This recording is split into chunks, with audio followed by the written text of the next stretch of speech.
ಪತ್ರಕರ್ತ ಎಸ್ಎಫ್ಐ ಮಾಜಿ ರಾಜ್ಯಾಧ್ಯಕ್ಷರು ಆರ್ ಜಯಕುಮಾರ್ ನಿಧನ. ಪ್ರಗತಿಪರ ಸಂಘಟನೆಗಳಿಂದ ಶ್ರದ್ಧಾಂಜಲಿ. ಹಾವೇರಿಯಲ್ಲಿ ಅನಾರೋಗ್ಯದಿಂದ ಬಳಲುತ್ತಿದ್ದ ಹಿರಿಯ ಪತ್ರಕರ್ತ, ಸಾಮಾಜಿಕ ಕಾರ್ಯಕರ್ತ, ಎಸ್ಎಫ್ಐ ಮಾಜಿ ರಾಜ್ಯಾಧ್ಯಕ್ಷರು, ಡಿವೈಎಫ್ಐ ರಾಜ್ಯ ಮುಖಂಡ ಕಾಮ್ರೇಡ್ ಆರ್ ಜಯಕುಮಾರ್ ಅವರಿಗೆ ಭಾರತ ವಿದ್ಯಾರ್ಥಿ ಫೆಡರೇಷನ್, ಎಸ್ಎಫ್ಐ ಹಾಗೂ ಭಾರತ ಪ್ರಜಾಸತ್ತಾತ್ಮಕ ಯುವಜನ ಫೆಡರೇಷನ್, ಡಿವೈಎಫ್ಐ ಹಾವೇರಿ ಜಿಲ್ಲಾ ಸಮಿತಿಗಳ ನೇತೃತ್ವದಲ್ಲಿ ಹಾವೇರಿ ನಗರದ ಸರ್ಕಾರಿ ನೌಕರರ ಭವನದಲ್ಲಿ ಏರ್ಪಡಿಸಿದ ಶ್ರದ್ಧಾಂಜಲಿ ಸಭೆಯಲ್ಲಿ ಅವರ ಭಾವಚಿತ್ರಕ್ಕೆ ಪುಷ್ಪ ನಮನ ಗೌರವ ಸಲ್ಲಿಸಲಾಯಿತು.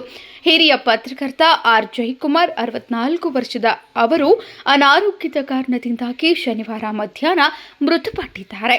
ಪತ್ನಿ ಡಾಕ್ಟರ್ ಲೀಲಾ ಸಂಪಿಗೆ, ಪುತ್ರಿ ದೀಪಿಕಾ ಸೇರಿದಂತೆ ಅಪಾರ ಬಂಧು ಬಳಗವನ್ನು ಅಗಲಿದ್ದಾರೆ. ಕೊಡಗಿನವರಾದ ಜಯಕುಮಾರ್ ವಿದ್ಯಾರ್ಥಿ ಚಳವಳಿ ಮೂಲಕವೇ ಪತ್ರಕರ್ತರಾಗಿ ರೂಪುಗೊಂಡವರು. ಸಂಯುಕ್ತ ಕರ್ನಾಟಕ, ವಿಜಯ ಕರ್ನಾಟಕ ಪತ್ರಿಕೆ, ಉದಯ್ ಟಿವಿ ಸೇರಿದಂತೆ ಹಲವಾರು ಪತ್ರಿಕೆಗಳಲ್ಲಿ ರಾಜ್ಯದ ನಾನಾ ಭಾಗದಲ್ಲಿ 3 ದಶಕಗಳಿಗೂ ಹೆಚ್ಚು ಕಾಲ ವೃತ್ತಿ ಮಾಡಿದರು.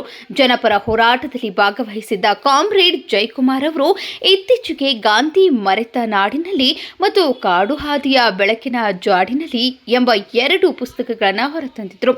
ಇಂದು ಸಂಜೆ ಅವರ ದೇಹವನ್ನು ಬೆಂಗಳೂರಿನ ಮೆಡಿಕಲ್ ಕಾಲೇಜಿಗೆ ದಾನ ಮಾಡಲಾಗುವುದು ಎಂದು ಅವರ ಕುಟುಂಬ ತಿಳಿಸಿದೆ.